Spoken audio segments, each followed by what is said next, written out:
Saya sering dengar dari teman-teman di masjid bahwa katanya musik itu haram.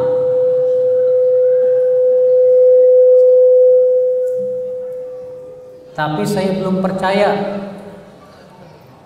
Tolong Ustadz kali saya pencerahan. Kira-kira percaya nggak ya sama saya ya?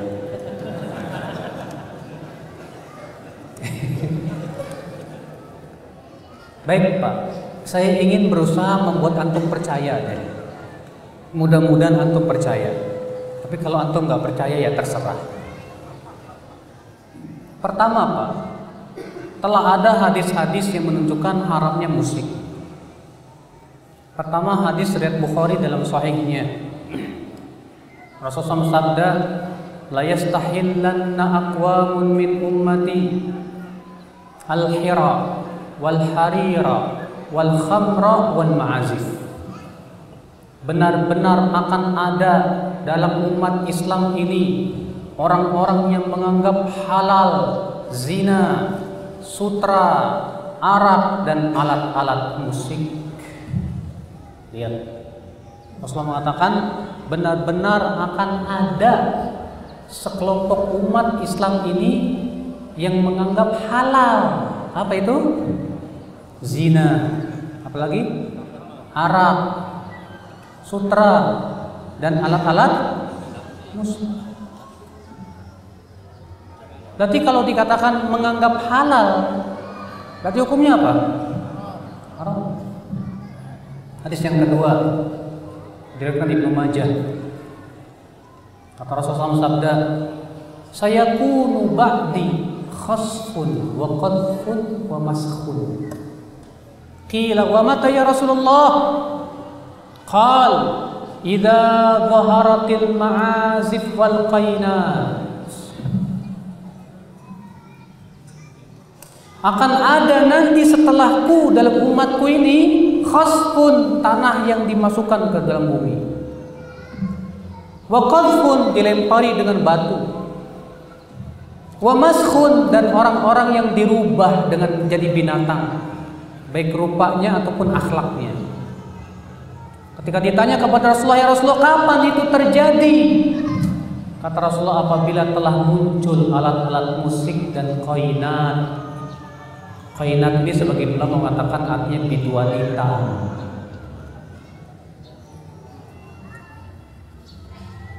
Lihat, Rasulullah SAW mengabarkan demikian.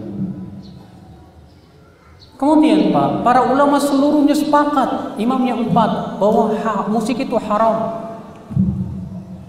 Adapun yang diriwayatkan bahwa Imam Malik membolehkan gitar, sanadnya lemah. Bahwa penduduk Madinah membolehkan sebagian alat musik, tidak sahih setelah kita melihat sanad-sanadnya. Maka dari itu Pak, Rasulullah hanya mengizinkan rebana di saat perkawinan, di saat hari raya. Silakan. Waduh, Ustaz, dunia tanpa musik kayaknya sepi banget ya. Enggak sepi kok, kata siapa Mas? Al-Quran dong, Al-Quran Mas. Al-Quran tuh enak. Tahu nggak Pak? Ibnu Qayyim mengatakan tidak akan bertemu dua cinta dalam satu hati. Cinta Al-Quran dan cinta nyanyian. Siapa yang cinta Al-Quran, dia tidak akan suka nyanyian. Dan siapa yang suka nyanyian tidak akan cinta Al-Quran. Saya Pak di Cilengsi mendirikan sekolah tahfidz Al-Quran. Di antaranya untuk anak-anak umur 3 tahun sampai 6 tahun. Tahfidz Al-Quran. Subhanallah Pak, umur 3 sampai 6 tahun ini disebut dengan umur keemasan. Iya. Anak-anak kecil itu Pak, dengan mudahnya menghafal Quran. Setelah kita ulang-ulang bacaan Al-Quran, hafal. Tapi ada satu anak susah banget Pak. Yang lainnya mudah. Satu anaknya susah banget. Untuk menghafal satu ayat susah. Akhirnya diselidiki. Oh, rupanya sama ibunya dari awal sudah diajarin nyanyian. Jadi si anak ini di rumahnya kerjaannya nyanyi sama game. Itu rupanya yang menyebabkan dia susah hafal Quran. Ternyata apa? Secara kenyataan saja anak kecil kalau dia sudah cinta nyanyian dan game, susah ngapalin Quran, susah. Benar kata Ibnu Qayyim, tidak akan bertemu dua cinta dalam satu hati, cinta Al-Quran dan cinta nyanyian. Soalnya, maka kalau antum cinta Al-Quran, antum tidak akan cinta nyanyian. Kalau antum cinta nyanyian, antum tidak akan cinta Al-Quran. Sulit berpadu dua cinta tersebut, Pak. Sekarang saya mau tanya sama antum, mau jadi ahli nyanyi apa ahli Al-Quran? Terserah. Mau jadi ahli nyanyi apa nyanyi Al-Quran?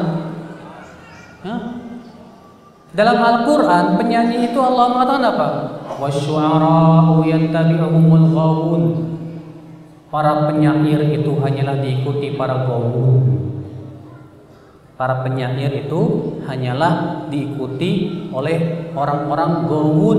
Ghawun itu orang-orang sesat. Sekarang Pak, konser musik itu yang hadir siapa? Penuntut ilmu atau ulama atau orang-orang begitulah?